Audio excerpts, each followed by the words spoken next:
Varicose వ్యాధితో బాధపడుతున్నారంట. తక్కువ ఖర్చుతో ట్రీట్మెంట్ కావాలి అనుకుంటే ఎవిస్ హాస్పిటల్ని సంప్రదించండి. నమస్తే రమగారు. నమస్తే జయ. రమగారు, దీపారాధన ఉదయం చేస్తాం ప్రతిరోజు, ప్రతి ఒక్కరం కూడా. అయితే కొన్ని సందర్భాల్లో ఉదయం పూట కొంత కుదరని అవకాశాలు కూడా ఉంటాయి కొంతమందికి. ఎందుకంటే ఆఫీసులకు వెళ్ళాలి, లేదా పిల్లల్ని పంపించాలి. ఇలాంటప్పుడు సాయంకాలం దీపం పెట్టొచ్చా? ఏ సమయానికి పెట్టాలి? సాయంకాలం చేసే దీపం యొక్క విశిష్టత ఏమైనా ఉందా అండి? ఉదయం కుదరకపోతే సాయంకాలం చేసుకోవచ్చు, ఉదయం కుదిరినా సాయంకాలం కూడా చేయొచ్చు. అది 2 పూట్ల దీపారాధన ఎప్పుడు మంచిదే. పొద్దున ఎలాగో చేసుకుంటాం, చేసుకోగలిగిన వాళ్ళు. చేయలేని వాళ్ళు సాయంత్రం చేసుకోండి అని చెప్తున్నాం, కానీ ఉదయంతో పాటు సాయంత్రం దీపారాధన చేసే విశేషం కూడా మంచిదే, అది ఉపయోగపడేది. సాయంకాలం అనేసరికల్లా మనకు ఒక సాధారణంగా చెప్తారు, సూర్యాస్తమయం అవి అయినాక పరమేశ్వరుడు తాండవ వేళ అది. ఈ ఉజ్జయిన్లోనూ అక్కడ సాయంకాలం హారతిస్తారు జయ, మామూలుగా ఉండదు. బాగుంటుందో. కాళిదాసు రాసిన మేఘ సందేశంలో సాయంత్రం పూట ఆయన తాండవం చేస్తాడని, ఈ ప్రమదగణాలని తప్పెట్లు కాహళధ్వనులు చేస్తున్నారని రాస్తారు. సాయంత్రం సుప్రసన్నుడుగా ఉంటాడు పరమేశ్వరుడు. ఆయన అర్ధనారీశ్వర స్వరూపంలో నాట్యం చేస్తాడు. ఇప్పుడు మనకేంటి, శివుడు మోక్షకారకుడు, ఐశ్వర్యకారకుడు కూడా. లయకారుడైనటువంటి పరమేశ్వరుని స్వాధీనం చేసుకోవాలి అంటే, ప్రసన్నుని చేసుకోవాలంటే సాయంత్రం ఆరాధన చాలా మంచిది. శివార్చన ఎప్పుడూ సాయంకాలమే చెప్తారు. దీంతో పాటు ప్రదోషకాలార్చన అనేది ఒక ప్రత్యేకమైన విధానం ఉంటుంది. ప్రదోషకాలంలో దీపం అంటారు. ప్రదోషకాలంలో దీపం. సాధారణంగా ప్రదోషం అంటే ప్రతి సూర్యాస్తమయం, ప్రతిరోజు సూర్యాస్తమయానికి ముందు వెనకల సమయాల్ని ప్రదోషకాలం అనే చెప్తారు ప్రతిరోజు. ఇందులో విశేషమైన కాలాలు ఏమున్నాయి అంటే, పౌర్ణమికి ముందు వచ్చే త్రయోదశి, అమావాస్య ముందు వచ్చే త్రయోదశి, ఈ 2 విశేషం. వీటిని ప్రత్యేకంగా ప్రదోషకాలము అని చెప్తారు. ఆ సమయంలో నందీశ్వరుడికి అభిషేకం చేయటము, ప్రత్యేకంగా శివాభిషేకం చేసుకోవటము చాలా విశేషంగా చెప్తారు. ఈ నందీశ్వర అభిషేకం చేస్తే ఏం జరిగిందో మనకి తెలియని పాపాలు కొన్ని ఉంటాయి చూడు, అవి పోతాయి. ఏదో జరిగింది మన వల్ల, అదేదో మనకి తెలియదు, ఏదో మనని పట్టి పీడిస్తూ ఉంటుంది. దేనివల్ల మనకి సమస్యలు వస్తున్నాయో అర్థం కానిదా సమస్యల నుంచి బయటపడాలంటే ప్రదోషకాలంలో ఈశ్వరాభిషేకం కానీ నందీశ్వరాభిషేకం కానీ విశేషంగా చెప్పబడతాయి. చాలా గొప్పవి అవి, చాలా అద్భుతమైన ప్రయోజనాన్ని ఇస్తాయి. మన జీవితంలో పెనుమార్పుకి కారణం అవుతుంది ఆ అర్చన. అంత విశేషమైంది ప్రదోషకాలం, అంత గొప్పది. ఇప్పుడు నిత్యము ప్రదోషం అంటే సూర్యాస్తమయం వెళ్ళాక 1 గంట, గంటన్నర పాట భేదాలు ఉన్నాయి. కొంతమంది ½ అన్ అవరే అంటారు, కొంతమంది 2.5 గంటలు అంటారు. ఏదైనా సరే సూర్యాస్తమయం అయ్యాక దీపారాధన చేసుకోండి.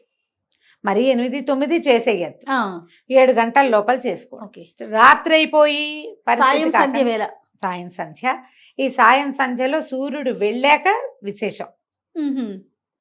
వెళ్ళాక సూర్యాస్తమయం అయ్యాక అప్పుడు మీరు ఏదైనా చదువుకోవచ్చు, ఏదైనా చెప్పుకోవచ్చు. ఉదయకాలం ఏం చదివారు, ఏం చేశారో కానీ సాయంత్రం ఏదైనా శివ సంబంధమైన స్తోత్రాలు బోల్డన్ ఉన్నాయి కదా మనకి. విశ్వనాథాష్టకం అని, శివాష్టకం అని, శివమానస పూజ అని ఏదైనా చేసుకోవచ్చు. ఏదో ఒకటి చేసుకుని కాస్త దీపారాధన వెలిగించుకోవటం. కుదిరితే సాయంకాలం ఆలయ దర్శనం చేయటం, కుదరలేదు సన్నబెట్టుకోండి ఇంట్లో. అందరికీ అది ఒక డౌట్ ఉంటుంది, సాయంత్రం చేస్తే మంచిదేనా అని. సాయంత్రం చేసినా కూడా మంచిదే. ఎలాంటి మీరు ఇస్తుందని మానకుండా చేయటం మరీ మంచిది. ఎలాంటి ఫలితం ఇస్తుందంటే శివానుగ్రహం లభిస్తుంది జయ. సాయంకాల దీపారాధన వల్ల మనకి లభించేది శివానుగ్రహమే. సమస్యల నుంచి బయటపడతాం. ఈ రోజువారీ మన జీవితం ఒక ప్రెషర్ఫుల్గా నడుస్తూ ఉంటుంది కదా, దాంట్లో నుంచి ఒక సొలేస్ లభిస్తుందని భావిస్తాను జయ. నా మటుకు నేను సాయంత్రం దీపం పెట్టగానే పొద్దుటి చిక్కంతా తీసేసినట్టు అనిపిస్తుంది నాకు. ఏవో మాట్లాడతాం వాళ్ళతో, వీళ్ళతో, ఎవరెవరినో కలుస్తాం, ఏమిటో అనుకుంటాం, బోళ్ళని ప్లాన్ చేస్తాం, అవన్నీ అవో, అన్నీ కుప్పగొలిపోతాయి ప్లాన్లన్నీ. ఒకసారి ఏదో వస్తుంది అనుకుంటే ఏమీ రాదు, ఎవరో వస్తారనుకుంటే రారు, అనవసరంగా మనం వెళ్ళామనిపిస్తుంది. ఏవో ఉంటాయి. ఇవన్నిటికీ ఆ దీపం పెట్టి కాస్త అగరత్తు వెలిగించి, ఒకట పంచాపచారాలు సాయంకాలం పెద్ద పువ్వులు గివ్వులు పెట్టరు ఎవరు, పొద్దున్న చేయని వాళ్ళు పెట్టుకుంటారనుకో. ఆ ధూపం కాస్త ఇంట్లో అట్లా చూపించామంటే హాయిగా ఉందిరా, ప్రశాంతంగా ఉంది, ఈ పూట చిక్కు వదిలిపోయింది అనిపిస్తుంది. అది ఫీల్ అవ్వాలి. నా జీవితంలో ఏం మార్పు లేదండి అంటుంటారు కొంతమంది, వింటాను, నాకు చెప్తుంటారు. మీరు చెప్పారు కదా 11 days నేను రోజు దీపం పెట్టాను, నా జీవితంలో ఏం మార్పు లేదండి. దీపం పెట్టడమే మార్పు. కరెక్ట్ అండి. ప్రతిరోజు మీరు 6:30-7 గంటలకి చకచకా స్నానం చేసేసి ఇల్లు బాకిలి ఏదో ఒక మాదిరిగా అయినా తుడుచుకుని, పొద్దున్న తోమినంత తోమకుండా కొద్దిగా ఒక మాదిరి వాకిలి సంధ్య వాకిలి జిమ్ముకుని, ఓ చెంబు నీళ్ళు పోసుకుని, కొంచెం ఫ్రెష్ బట్టలు కట్టుకుని, ఒక దేవుడి దగ్గర కూర్చుని 10 నిమిషాలు ప్రశాంతంగా ఉన్నావంటే ఏమిటి అదే నాంది, ఏమిటి ఇంకేం కావాలి నీకు? అంతే కదా. ఆకాశం ఊడి పడాలి, ఎప్పుడో పడుతుంది దానికి సమయం వచ్చినప్పుడు. రోజువారీని పరుగులో నువ్వు ఒక్క 10 నిమిషాలు భగవంతుడికంటూ సమర్పించగలుగుతున్నావంటే అదే పెను మార్పు.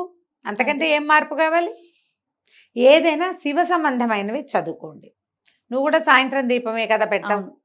ఈ పొద్దున పూట పరిగెత్తే వాళ్ళందరూ సాయంకాలం ఇంటికి వచ్చాక కాస్త చక్కగా ఫ్రెష్ అయ్యి ఏదో అవసరమైన 2-3 పనులు చేసుకుని ఆ దేవుడి దగ్గర 10 నిమిషాలైనా కూర్చుని దీపం పెట్టుకుని ఒక అగరత్తి వెలిగించి ధూపం దీపం సమర్పించి ఏంటో ప్రశాంతంగా అనిపిస్తుంది రమ్మగారు. ఆ ఫీలింగ్ ఏంటో తెలీదు. అంతే. మీరు చెప్పినట్లుగా అమావాస్య ముందు పౌర్ణమి ముందు స్పెషల్ గడియలు ఉంటాయి అన్నారు కదా, ఆ విషయం నాకు తెలీదు. అదేలే, నేను ఉదయం నాకు కుదరక సాయంత్రం పెట్టుకుంటా, భలే ప్రశాంతంగా ఉంటుందండి.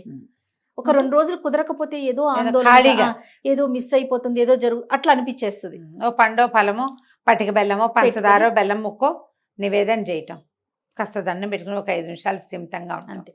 దానికోసం అన్ని పనులు ఆపుకుంటాం, చాలు. చేయండి. సాయంత్రం దీపం చాలా మంచిది. ఈ ప్రదోష కాల అర్చన ఎక్కడైనా శివాలయాల్లో జరిగే చోటకి వెళ్ళచ్చు. నందీశ్వర అభిషేకం 3-4 చోట్ల జరుగుతుంది. అరుణాచలంలో విశేషంగా చేస్తారు. మాసం చివర అమావాస్యకి ముందు వచ్చే త్రయోదశి బాగా విశేషంగా చాలా విశేషంగా చేస్తారు. ప్రదోష కాలార్చన అద్భుతంగా చేస్తారు. ఇటీవల కాలంలో నేను ఒకరితో మాట్లాడాను. దగదర్తి అని ఇది దేవాలయం నెల్లూరు జిల్లాలో ఉంది. దగదర్తిలో ఉన్న ఈ శివాలయంలో కూడా ఈ పేరుతోటి యూట్యూబ్ ఛానల్ కూడా ఉంది. కేవలం శివాలయం ఇంకేం లేదు. వాళ్ళు కూడా ఈ నందీశ్వర అభిషేకం చేస్తారు ప్రదోష కాలంలో. నేను నెల్లూరు వెళ్ళైనా మూలాపేట అని ఒక ప్లేస్ ఉంది. అక్కడ మూలస్థానేశ్వరుడు అనే దేవాలయం ఉంది. అక్కడ శివాలయం పాతది. అక్కడి నుంచే మొదలైందట నెల్లూరు ఊరు. అదే మొదలు. అక్కడే ఉసిరి చెట్లు ఉన్నాయి. నెల్లికాయ వల్లే నెల్లూరు అని పేరు వచ్చింది. ఉసిరికాయ నెల్లికాయ అంటారు. అక్కడ మొట్టమొదట పరమేశ్వరుడు వెలిసి ఉన్నాడు, మూలస్థానేశ్వరుడు. అక్కడ ఆస్థాన నందీశ్వరుడు ఉన్నాడు. వాళ్ళు కూడా ప్రదోషకాల అర్చన చేస్తారు. కొన్ని దేవాలయాల్లో విశేషంగా కనపడుతుంది. మీ సమీపంలో ఎక్కడైనా ఉంటే ప్రదోషకాల అర్చన చేయించుకోండి. ఈ అరుణాచలంలో దగదర్తిలో వీటన్ని చోట్ల కూడా మనం బుక్ చేసి పెట్టుకోవచ్చు. గోత్రనామాలు పంపిస్తే అర్చన చేస్తారు. అవకాశం ఉన్నప్పుడు ఒకసారి వెళ్ళి దగ్గరుండి ఆ నందీశ్వరుడికి చేసే అభిషేకాన్ని చూడొచ్చు కంటితోటి. ఇది విశేషమైనది. నువ్వు ఎందుకు అడిగావో సాయంకాల దీపం, దాంట్లో మనం ప్రదోష కాలాన్ని కూడా కలుపుతున్నాం. అవునండి. ఇప్పుడు మీరు సాయంత్రం పెట్టే దీపాన్ని ప్రదోష దీపం అనొచ్చు.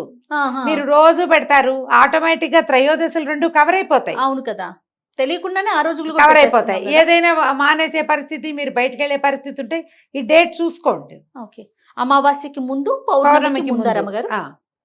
ఇవి 2 విశేషమైనవి. పెట్టుకోండి జాగ్రత్తగా. శివ సంబంధమైనది ఏ స్తోత్రం మీరు చదువుకున్నా కూడా మీకు అద్భుత ఫలితం. అంటే జయ, బ్రహ్మాండం ఊడి పడదు. అంతే కదండి. 2 పాయింట్లు ఉంటాయి వీటిలలో ఎప్పుడు కూడా. నీకు కావాల్సింది కాదు, రావాల్సింది వచ్చేస్తుంది. 1. 2ది, నీ మీద పడాల్సిన పెద్ద బండరాయి చిన్న రాయి అవుతుంది. ఎప్పుడో ఒకసారి రేర్గా ఈ రాయి తొలగిపోవచ్చు కూడా, పక్కన పడచ్చు కూడా. బండపడ్డానికి మనం ప్రిపేర్ అవ్వక్కర్ల, పడిపోతుంది ఎట్టాగో. నీ ప్రిపరేషన్ ఏం అక్కర్లేదు, అది జరిగిపోతుంది. ఆ జరగాల్సిన భయంకరమైన పరిస్థితుల్లోంచి నువ్వు ఒక మాదిరి స్థితిలోకి మారగలుగుతావు ఈ అర్చనలు వాటి వల్ల. ఈ పాజిటివ్ ఎనర్జీ వల్ల మనం కొంత తప్పించుకుంటాం. అదే కదా మనకు కావాల్సింది, అదే కదండి కదా. ఇది చాలు కదా మరి. కాబట్టి ఈ రకంగా ముందుకెళ్ళండి. చాలా సంతోషం రమ్మగారు. నమస్తే. నమస్తే చే.